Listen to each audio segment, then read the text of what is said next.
예수님이 예루살렘 성에 나귀 타고 입성하실 때 수많은 사람들이 종려나무 가지를 꺾어들고 앞에 서며 흔들고 뒤따르며 흔들면서 호산나를 외쳤습니다.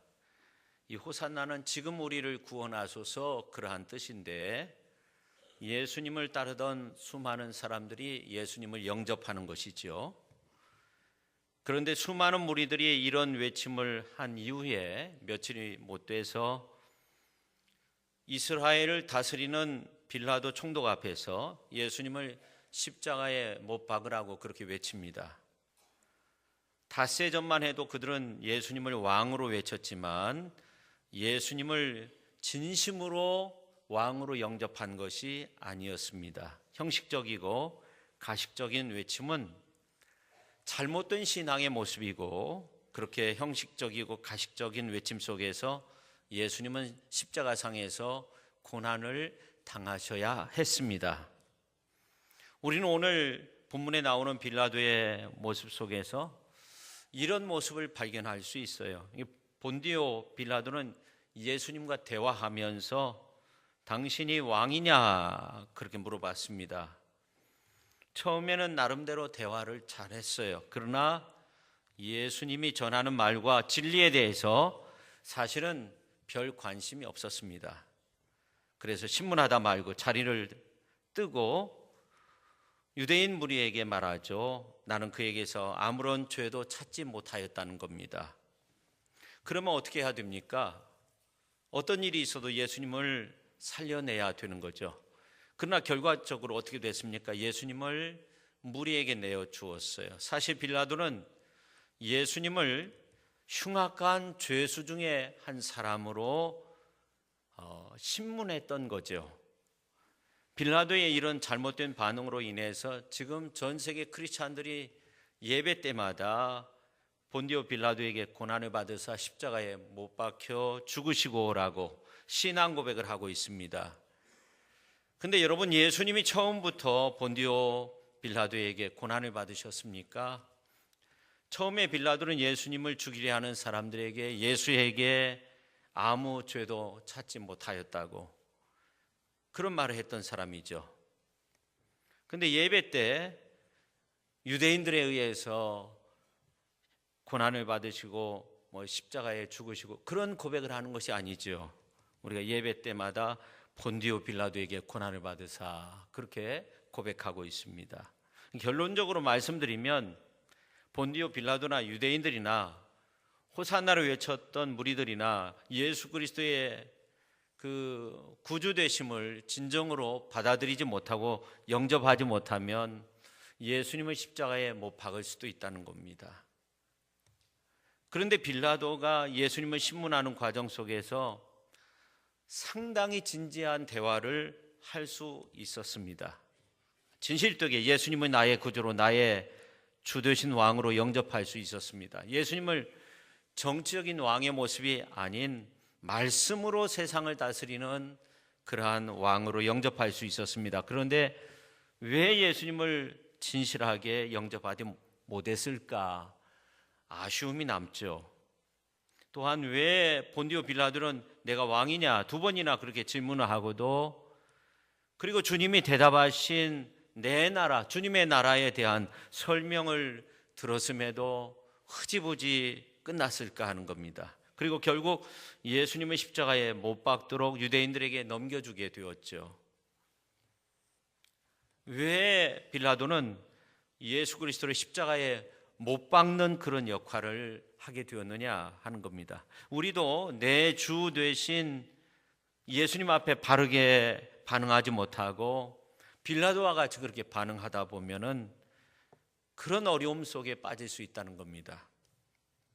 사실 이 신앙의 문제가 중요한 문제입니다. 오늘 이제 성령 강림 주일인데 이 신앙의 문제를 한번 점검해 보고자 합니다. 첫째, 이 신앙이라고 하는 것은 주체성의 문제라는 거예요. 주체적으로 반응하는 겁니다. 여러분, 신앙은 나의 결단에 의해 내가 하나님 앞에 나가는 겁니다. 믿는 가정의 자녀들은 유아 세례를 받지만 그때 서약을 하죠. 부모가 대신 서약을 합니다. 이 아이가 커서 주체적으로 신앙 고백을 할 때까지 신앙 안에서 잘 자랄 수 있도록 기르겠다는 그런 서약을 합니다. 만약 여러분의 자녀가 유아 세례 받았는데 이제 주체적으로 자기의 신앙을 고백하지 못한다면 신앙에 있어서 엄청난 문제가 나타날 수 있어요. 세계 역사를 보면 어렸을 때는 신앙생활 잘하였는데 커서 엄청난 무신론자가 되거나 반신론자가 돼서 사회적으로 큰 문제를 일으킨 경우가 간혹 있었습니다. 신앙의 문제를 주관적으로 주체적으로 반응하지 못하였기 때문입니다. 그러므로 기독교 신앙을 주체적으로 결정하고 예수님을 나의 주 나의 하나님으로 고백하는 것은 내 인생을 정말 아름다운 순간으로 만들 수 있는, 바꿀 수 있는 놀라운 계기가 되는 겁니다. 더 나아가 그리스도의 사랑 안에서 다른 사람의 아픔도 그리스도의 사랑 안에서 내 아픔으로 그렇게 주관적으로 반응하면 놀라운 성인이 될 수 있어요. 슈바이처나 장기려 박사와 같은 그런 위대한 인물이 될 수도 있습니다. 오늘 이제 본문 말씀에서 빌라도의 모습을 보십시오. 33절에 보면 빌라도는 예수님께 내가 유대인의 왕이냐 물었습니다. 지금 로마의 총독이 예수님께 질문하고 있는 겁니다. 법정에서 질문하고 있는 거죠. 그런데 이 총독의 질문은 예수께서 대답하기 곤란한 그러한 질문입니다. 예수님이 어떤 대답을 해도 예수님의 희망이 없습니다. 내가 유대인의 왕이냐? 그렇다고 말하면 예수님은 반란자가 돼가지고 정치범으로 몰려서 십자가에 못 박히게 되는 거죠. 아니다라고 하면 예수님은 우리를 위해 왕으로 오신 분이 아닌 것이 되어서 우리의 영원한 구세주가 되지 못하죠. 놀랍게도 예수님은 이러한 질문에 대해서 무엇라고 말씀하시냐면 오늘 34절에 보면 질문하세요. 여러분 우리가 살면서 대화하고 뭐 이렇게 질문을 받을 때 대답하기가 정말 어려우면 어떻게 하면 되는지 아십니까? 어떻게 하면 되냐면 질문하면 돼요. 예수님처럼. 예수님이 질문하세요. 34절 말씀을 보면 예수께서 대답하시되 이는 내가 스스로 하는 말이냐? 다른 사람들이 나에 대하여 내게 한 말이냐? 그렇게 말씀하고 있어요. 예수님의 대화의 모습을 보세요. 너가 질문한 것 자체가 잘못됐다, 거부한 것이 아닙니다. 너 질문 참 잘했다. 그런데 내 질문이 너가 스스로 하는 질문이냐 아니면 다른 사람이 이제 말하고 사회적인 어떤 이슈가 돼가지고 그것을 잘 처리하기 위해서 지금 묻고 있느냐 하는 거죠. 다시 말해 너 스스로가 내가 너의 왕이고 만왕의 왕인 것을 정말로 알고 싶느냐 아니면 그냥 확인하기 위해서 묻고 있는 거냐 하는 거죠. 사실 주님이 나의 왕이라는 고백은 이 신앙의 처음과 마지막입니다. 예수님이 성육신 하실 때 이 땅에 맨 처음 오실 때 동방박사들이 예수님께서 이 땅에 오신다는 사실을 알아채고 페르시아에서 출발해가지고 예루살렘에 와가지고 유대인의 왕으로 나실 리가 어디 계시냐 묻잖아요. 베들레헴까지 가죠. 황금과 유향과 몰약을 예물로 바치게 됩니다. 예수님이 공생에 다 마치시고 골고다 언덕에서 십자가상에서 매달려 죽으실 때 십자가 위에 죄패에 뭐라고 쓰여져 있었습니까? 나사렛 예수 유대인의 왕. 히브리 말로 로마 말로 헬라 말로 그 당시 세계의 많은 사람들이 거의 다 많은 사람들이 다 읽을 수 있는 가장 중요한 언어로 나사렛 예수 유대인의 왕 그렇게 십자가에 그 죄패를 써놓았고 그리고 예수님의 십자가상에서 죽으셨고 3일 만에 부활하시고 승천하셨습니다. 성경에 나와 있는 내용이죠. 그리고 요한계시록에 있는 말씀을 보면 예수님이 이제 다시금 재림하신다는 거예요. 재림의 주로 오실 때 예수님에 대해서 만왕의 왕으로 임하셔서 심판하신다. 불의한 세력을 물리치시고 택함 받은 자들로 승리케 하신다. 이러한 말씀이 나옵니다. 요한계시록 17장 14절에 있는 말씀을 보면 나와 있는데 우리가 같이 한번 읽도록 하겠습니다. 그들이 어린 양과 더불어 싸우려니와 어린 양은 만유의 주시요 만왕의 왕이심으로 그들을 이기실 터이요 또 그와 함께 있는 자들 곧 부르심을 받고 택하심을 받은 진실한 자들도 이기리로다. 아멘. 결국 성경은 예수님이 맨 처음 이 땅에 성육신하신 이후에 제자들과 공생애를 거치시고 십자가상에서 돌아가시고 다시 재림하시는 그 모든 순간이 전부 그분이 우리의 왕이 되신다. 만왕의 왕이 되신다. 이 사실을 설명하고 있는 겁니다. 말씀하고 있는 겁니다. 예수님을 왕으로 믿느냐 안 믿느냐 하는 것은 내가 처음부터 그분의 백성이고 그분이 예수님이 내 인생의 주가 되심을 인정하는 대단히 중요한 일입니다. 근데 빌라도는 내가 유대인의 왕이냐고 물었을 뿐 나의 왕과는 전혀 다른 어떤 정치적인 그런 발언으로 끝나버린 것이죠.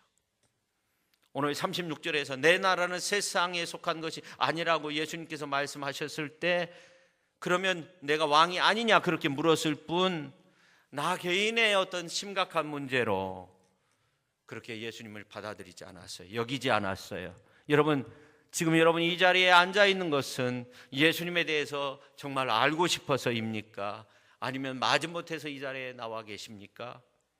우리는 내 인생의 주인이 누구인지 내가 믿고 섬길 나의 신앙의 대상은 누구인지 우리 예수님이 말한 대로 주님의 나라에서의 주인공으로서 나는 과연 설 수 있는 것인지 우리는 아주 심각하게 고민할 수 있어야 됩니다. 그래서 예수님은 굉장히 공격적으로 그렇게 반문하십니다. 오늘 34절에 보면 예수께서 대답하시되 이는 내가 스스로 하는 말이냐 다른 사람들이 나에 대하여 내게 한 말이냐 의례적인 말이냐 하는 거죠. 형식적인 거냐 하는 거죠. 본질적인 문제라는 겁니다. 내 인생에 있어서 이 믿음이라고 하는 거, 신앙이라고 하는 거 아주 본질적인 문제입니다. 우리가 한번 생각해 보면 본디오 빌라도가 예수님을 재판하는 자리에 없었다면 우리가 신앙 고백하면서 본디오 빌라도 이야기를 하지 않을 겁니다. 그렇습니다. 본디오 빌라도가 유대의 총독으로 있을 때 예수님에 대한 사형 집행에 관한 재판을 맡게 되었는데 하필이면 이때 내가 이렇게 총독으로 있을 때 이런 골치 아픈 일이 맡겨졌을까? 형식적으로 대했어요. 그냥 빨리 끝내려고 했어요. 근데 만약 예수님에 대한 재판이 나의 문제인 것처럼 받아들이고서 모르드게에게 충고한 에스더처럼 예수님에 대한 재판을 해야 하는 이때를 위해서 내가 총독이 되었다고 생각하고 아주 신중하게 받아들이고 아주 정의롭게 아주 명확하게 예수님에 대해서 진심으로 알아보고 판결을 해서 그는 무죄한 분이라고 결정하고 석방을 시켰다면 어떻게 됐겠어요?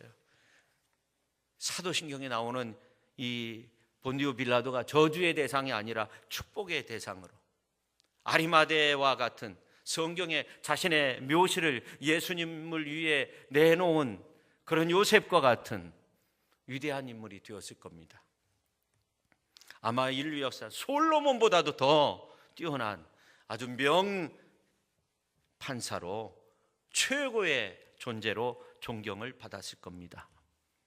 우리가 살면서 아무리 곤고한 일을 당해도 내가 책임감을 가지고 아주 주체적으로 예수님 앞에서 반응하면서 그렇게 살면 우리는 절호의 기회를 얻게 되는 줄로 믿으시기를 바랍니다.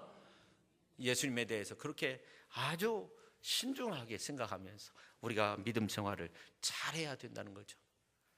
세계적으로 최고의 주의자 하면 토스카니니 이 사람은 아주 탁월한 기억력을 가지고 있었습니다. 그래서 아무리 까다롭고 복잡한 악보라도 통째 외워버렸어요. 그런데 그가 악보를 외워야 하는 이유는 따로 있었어요. 아주 지독한 근시였다는 거예요. 첼로 연주를 해야 되는데 악보가 보이지 않는 거예요. 그러니까 악보를 외울 수밖에 없었습니다. 근데 어느 날 교향악단의 지휘자가 갑자기 병원에 입원하게 되었어. 유일하게 곡 전체를 외우고 있던 이 토스카니니가 지휘를 맡게 되었어요. 그 이후 그는 세계 최고의 지휘자로 거듭나게 됩니다. 이분이 이런 유명한 말을 남겼습니다. 어려울 때 힘되신 하나님께 감사하노라. 좋은 환경이 아니라고 해서 불평하지 말자. 좋은 환경만이 좋은 결과를 가져오지 않는다. 아담은 에덴 동산과 같은 좋은 환경에서도 타락하지 아니했는가? 눈물에 대해서도 감사를 드리자. 눈물 있는 눈으로 하나님을 바라볼 때 더 똑똑히 바라볼 수 있다.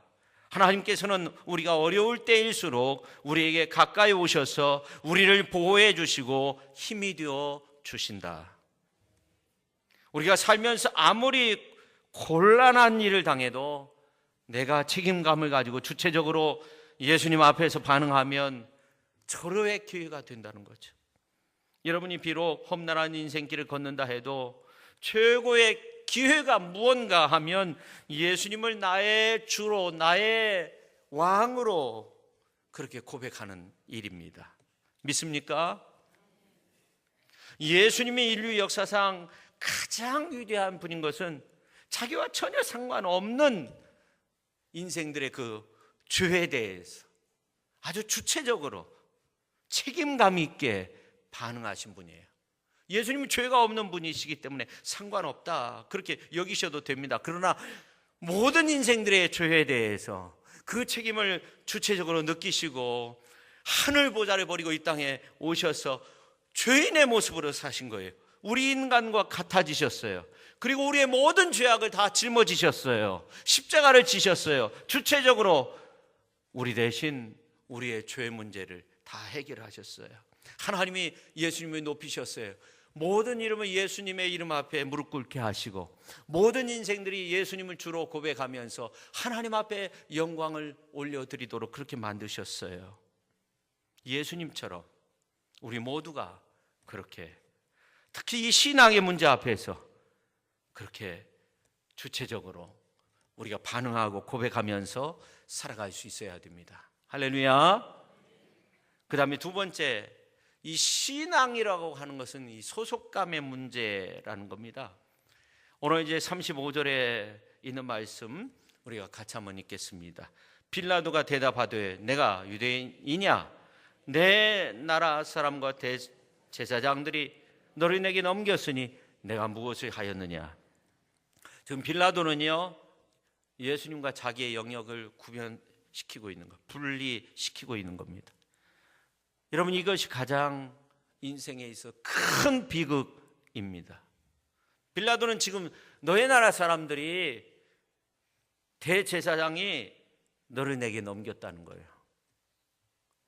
여러분 믿지 않는 사람 가운데 교회를 정말 싫어하는 분들도 있어요. 이단들도 마찬가지고 회교도들 가운데 더욱더 그렇죠. 아브라함을 같은 믿음의 조상으로 그렇게 여기지만 회교 사람들은 예수님을 믿는 사람들을 죽이려 합니다.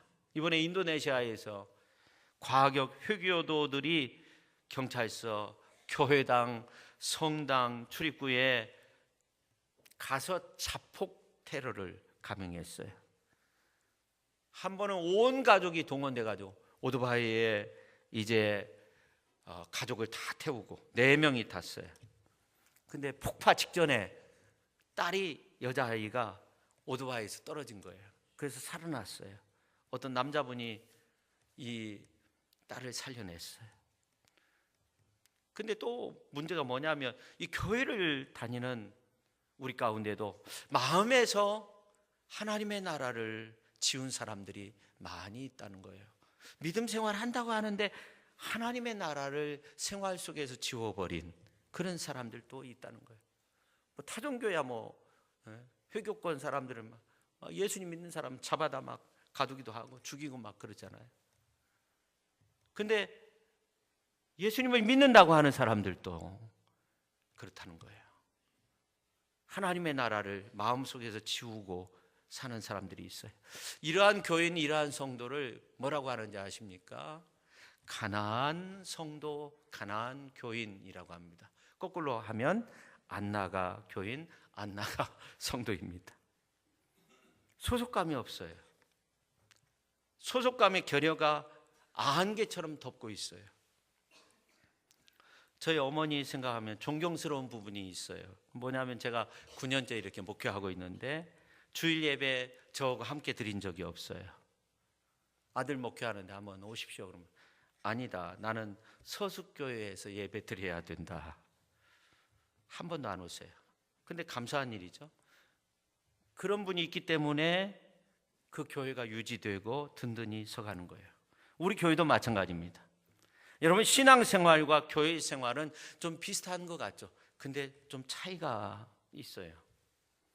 신앙생활은 베드로처럼 주는 그리스도시여 살아계신 하나님의 아들입니다 라고 고백하고 믿고 따르는 거 신앙생활입니다. 교회 생활은 뭐냐면 예수님이 그러시잖아요. 이 고백 위에, 이 반석 위에 교회를 세우는데 음부의 권세가 이기지 못한다는 거예요. 그런 것처럼 우리가 예수님을 믿고 하나님을 믿고 성령님을 믿고 주는 그리스도시요 살아계신 하나님의 아들입니다, 이러한 고백하는 그 신앙이 교회 생활을 통해서, 이 교회 생활을 통해서 표현되어 나타나게 된다는 거예요. 그러니까 신앙생활 잘 하시는 분들이 교회 생활 잘 하는 거예요. 교회 생활 잘 하는 분들이 신앙생활 잘 하는 거예요. 시냇가에 심은 나무처럼 뿌리를 잘 내려야 된다는 거죠. 오늘 성령 강림 주일을 맞이해서 성령 충만, 은혜 충만, 뜨겁게 불로 하나님의 은사로 충만한 가운데서 신앙생활 하시기 바랍니다. 근데 또 중요한 것이 있어요. 교회 생활을 통해서 열매 맺는 삶이 되어야 한다는 겁니다. 말씀의 씨앗과 함께 성령의 단비가 내리는 가운데 예배드리고 선교하고 봉사하고 교육하고 또 교제하면서 무럭무럭 자라나는 좋은 열매를 맺어야 된다. 교회 생활을 통해서 좋은 열매를 맺어야 된다는 겁니다. 나무가 뿌리를 내리면 그게 자리 있잖아요. 나무는 옮겨 다니지 않잖아요. 근데 가난한 교회는 마음으로만 믿음을 갖고 있어요. 근데 세상에 속해서 사는 거예요. 세상과 보타며 사는 거예요. 마음대로 먹고 마음대로 놀고 즐기고 싶은 거예요. 심지어 죄와 벗하면서 사는 거죠. 여러분, 지금 이 자리에 앉아 있으면서 나는 이 땅에 속한 사람이 아니라 하나님의 나라에 속한 사람이 되었다고 확신하십니까? 할렐루야. 나의 시민권은 하늘나라에 있다고 그렇게 믿습니까? 바울은 로마의 시민권을 가지고 있었던 사람인데 나의 시민권은 하늘에 있다, 그렇게 고백했어요. 여러분, 교회에 앉아 있으면서도 온통 생각은 오늘 날씨가 참 맑고 미세먼지도 없다고 하는데 밖에 있고 기도한다고 예배 드린다고 하면서 세상적인 것만을 추구하고 하나님의 영광을 구하지 않는다면 그것은 예수님의 십자가에 못 박는 일이 될 수 있다는 겁니다. 나는 크리스찬이다, 나는 예수님의 나라에 속한 사람이다, 나는 교회의 성도이다, 이러한 소속감을 가지고 믿음 생활 잘 하실 수 있기를 예수님의 이름으로 축원합니다. 그 다음에 세 번째, 이 신앙이라고 하는 것은요, 얼마나 진지하게 반응하느냐의 문제라는 거예요. 빌라도의 문제가 바로 여기에 있었던 거죠. 판사 입장에서 심리하는 가운데 가장 정확하고 훌륭한 정보를 접할 수 있는 기회를 빌라도가 얻었어요. 예수님이 침묵으로 일관하지 않고 빌라도의 질문에 대답하세요. 진리에 대해서 증언하세요. 당신 무슨 교통이 발달했습니까? 예수님에 대한 소문은 들었어요. 근데 예수님이 있는 곳에 가서, 활동하는 곳에 가서 직접 대면한다는 건 쉬운 일이 아니죠. 근데 지금 사람들이 예수님을 데려다가 빌라도 앞에 세워놨어요. 모셔다 놓고 있는 거죠. 사람들이 막 운집해 있는 것도 아니고 빌라도 앞에 직접 예수님이 계신 거예요. 얼마나 중요한 순간입니까? 물어볼 거 다 물어볼 수 있어요. 하나님의 나라에 대한 정보를 다 수집할 수 있어요. 진리이신 예수님 앞에서 진리를 만날 수 있는 절호의 기회입니다. 그럼에도 불구하고 빌라도는 전혀 관심이 없습니다. 오늘 이제 37절 8절에 있는 말씀을 보면 알 수 있는데, 내가 왕이냐 그렇게 물을 때 예수님이 아주 중요한 대답을 하십니다. 내가 왕이다 그러면서 내 나라가 이 땅에 속한 것이 아니다. 내가 진리에 대해서 증언하러 왔다. 예수님은 빌라도에게 기회를 주고 있는 거예요. 아주 공평하게 기회를 주고 있는 겁니다. 진리에 대해서 이야기하신 겁니다. 근데 빌라도의 반응은 충격적이에요. 오늘 38절을 보면 진리가 무엇이냐 그렇게 묻고 예수님의 대답을 들으려고도 하지 않고 곧바로 나가죠. 하반절 말씀을 보면 나는 그에게서 아무 죄를 찾지 못했다. 죄가 없는 줄 알았으면, 예수님이 왕이시다는 것을 알았으면 진지하게 고백해야 되죠. 왕 앞에서 고백해야 되죠. 근데 빌라도에게는 그런 진지성이 없었어요. 굉장히 세속적인 사람, 사람의 목숨 그냥 권력 앞에서 한 사람 뚝딱 하는 거 쉽게 생각하는 사람, 정치적으로 어떻게 승진할까 여기에 관심이 있었던 사람, 권력으로 인해서 앞을 보지 못하는 사람이었습니다. 여러분, 우리는 인생을 살아가면서 아무리 현실적인 일들이 심각하게 다가와도 이 진리에 대해서 아주 신중해야 됩니다. 직장의 문제, 사업의 문제, 인간관계의 문제 다가와도 진리에 대해서는 신중해야 돼. 우리가 예배드리면서도 아주 신중해야 되는 거죠. 우리는 하나님의 말씀을 듣고 내 인생이 변화되는 놀라운 진리를 경험해야 됩니다. 말씀의 진리 안에서 은혜로운 신앙의 생활, 예배의 자세, 이러한 것들을 앞에 두고 처음에 두고 진지하게 고민하면서 지내는 거, 그렇게 할 때 반드시 주님을 만날 수 있죠. 여러분, 우리 인간의 몸은 오장육부가 있어요. 또 육체뿐만 아니라 감정도 있고 정신도 있고 영혼도 있습니다. 이 모든 것을 누가 만드셨어요? 하나님께서 하나님의 형상대로 우리 인간을 만드셨어요. 그런데 한 가지 생각할 것이 있는데, 하나님은 하나님의 형상대로 우리 인간을 만드셨다고 하는데, 우리 인간 지체 가운데 하나님을 알아보고 하나님께 반응하고 하나님 아니면 안 된다는 거, 하나님을 만날 수 있는 어느 부분이 분명히 있다는 거예요. 저는 목회하면서 정말 많은 분들을 먼저 하나님의 나라로 그렇게 보내면서 깨달았어요. 하나님이 우리 인간을 이모저모로 이렇게 만드셨는데 하나님 알아보고 하나님께 반응하는 그 부분도 분명히 있다는 거예요. 영혼이 될 수도 있고 정신의 부분도 될 수 있고 육체의 어느 부분이 될 수도 있고, 아니면 전인적인 측면에서 하나님을 알아보고 하나님께 반응하는 부분도 하나님께서 반드시 만드셨다고 저는 그렇게 믿습니다. 그것이 우리 인간의 마음 중심에 놓여져 있다고 볼 수도 있겠죠. 우리 인간의 마음을 지정을 하고 그렇게 구분하기도 하는데, 하나님을 알아보고 반응하는 영역이 분명 그 가운데 있다는 거예요. 그래서 아무리 진리에 대해서 하나님에 대해서 생각을 안 하려고 해도 세상 사람들이 신이 없다, 하나님이 없다, 교회를 싫어한다, 예수님 믿을 바에 내 주먹을 믿으라, 뭐 자신 있게 그렇게 말을 한다고 해도 그 내면 속에 하나님을 갈망하고 예수님을 갈망하는 그 마음이 있다는 거예요. 어느 분이 노방전도를 다닌 거예요. 딸랑 소리를 내면서 가게에 들어갔는데 손님이 온 줄 알고 막 반가워서 주인이 맞이했는데 손에 전도지가 있는 거예요. 얼굴빛이 달라지는 거예요. 여름이었기 때문에 전도용품 물티슈를 드리고 전도지와 함께 시청교회에서 왔습니다. 시간 되시면 교회 한번 나오십시오. 그랬더니 나는 불교 다녀요. 그런 거예요. 얼마나 쌀쌀 맞던지 주눅이 들어가지고, 아 그래요? 그래도 한번 와보세요. 아 불교 다닌다는데 왜 그런 말씀하세요?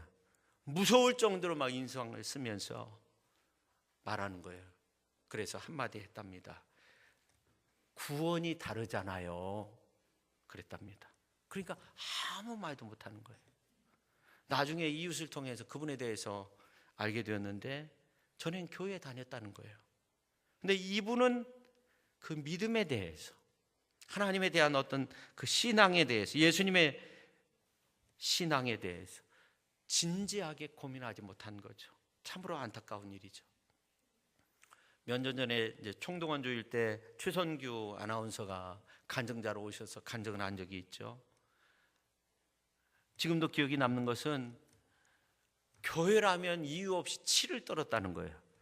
독실한 불교 집안에 태어나고 불교 학생회장도 지내고 불교에 심취하고 1년에 서너 번씩 절에 다니고 교회 다닌 친구들이 교회에 나가자고 하면 핍박하고 예수쟁이라고 하고, 근데 결혼하고 아주 단란한 그런 가정을 꾸려서 아나운서로 성공해가지고 지내는데 토요일 날 아침 2시간짜리 생방송 마치기 10분 전에 연락이 온 거예요. 사랑하고 귀여운 어린 딸이 교통사고로 응급실에 실려갔다는 그런 전화를 받게 된 거예요. 정신없이 이제 방송을 잘 마치고 차를 타고 가는데 도로가 막혀서 그냥 도로 한가운데 서 있는 거예요. 발만 동동거리면서 안절부절하면서 피가 거꾸로 솟고 막 그러는데 울부짖는데 자기도 모르게 하나님 살려주세요, 부처님 살려주세요가 아니라 하나님 살려주세요. 자기도 왜 그 말이 나왔는지 모른다는 거예요. 근데 기적적으로 딸이 살아났어요. 그렇게 싫어했던 교회, 싫어했던 하나님을 믿고 지금은 그 경험을 고백하는 전도 사역자가 되었다는 겁니다. 그 간증하던 날 어떤 분이 불교 신자인데 총동원주일이니까 한번 교회에 오십시오. 그래가지고 이 자리에 온 거예요.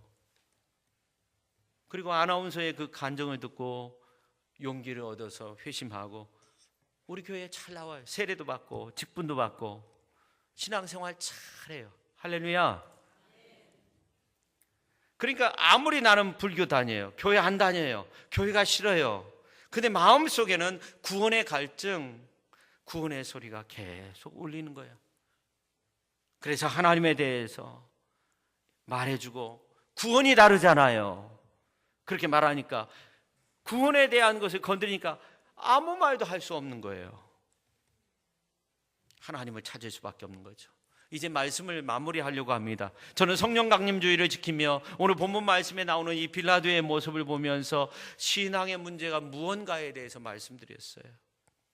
신앙은 주체적이어야 한다. 소속감이 분명해야 되고, 그리고 이제 그 안에서, 교회 안에서 신앙의 열매를 맺어야 된다는 거, 그리고 신앙의 문제에 대해서는 좀 진지해야 된다. 그 말씀을 드렸어요. 요즘은 어떤 세상의 추세가 그런지요, 우리 한국의 크리스찬들 뿐만 아니라 이민교회 성도님들도 또 소위 선진국이라고 말할 수 있는 국가 속에 있는 크리스찬들의 이 모습을 보면 오늘 말씀드린 이 세 가지의 문제에 걸려있는 분들이 상당히 많이 있다는 거예요. 이게 무슨 말이냐면 나도 모르게 제2, 제3의 빌라도가 될 수 있다는 거예요. 어떤 경우는 정말 어려운 문제가 있어서 하나님 앞에 막 간절히 기도해요. 하나님이 이 어려운 문제 해결해 주시면 내 삶을 하나님 앞에 드리겠습니다. 까마득하게 잊어버려요. 문제는 해결됐는데. 또 어떤 경우는 누가 뭐래도 나는 하나님 잘 믿고 믿음 안에서 지낼 거야. 그런데 세속적이게 되고요, 이것도 아니고 저것도 아닌 아주 진지한 신앙의 태도가 없는 가운데서 지내는 경우도 있습니다. 성도 여러분, 성령 강림절에 성령 충만히 받고 내 신앙의 문제, 우리 신앙의 문제 꼼꼼히 챙기면서 주님의 언약의 축복의 말씀을 붙들고 영원히 승리의 길을 걷는 위대한 믿음의 사람들이 다 되실 수 있기를 예수님의 이름으로 축원합니다. 그래서 예수님을 나의 진정한 왕으로서 모셔드리고 우리가 이 땅 안에서 살지만 하나님의 나라에 속한 사람으로서 하나님의 뜻을 이 땅에 펼쳐나갈 수 있는 사람으로서 귀한 믿음의 성도님들이 다 되실 수 있기를 예수님의 이름으로 축원합니다. 그래서 요한복음 19장 1절에 나와 있는 것처럼 빌라도와 같이 예수를 채찍질하고 십자가에 못 박는 그런 일이 있어서는 안 됩니다. 우리가 정말 신실한 크리스찬으로서 아름답게 설 수 있기를 주님의 이름으로 축원합니다. 우리가 이 시간 함께 기도하도록 하겠습니다. 우리가 함께 기도할 때 오늘 귀한 말씀 생각하면서 함께 기도합니다. 하나님 아버지 감사드립니다. 아버지 하나님, 이렇게 주님 전에 찾아 나온 저희들 위해 하나님께서 함께 하여 주시고, 오 주여, 아버지 하나님, 우리가 빌라도와 같은 그런 어리석은 자가 되지 않도록 하나님 지켜주시고, 제2의 제3의 빌라도가 되지 않게 하시고, 아버지 하나님의 우리가 신실하게 믿음의 길을 걷는 위대한 하나님의 사람들이 되게 하여 주시옵소서. 아버지 하나님, 이제 5월도 얼마 남지 않았습니다.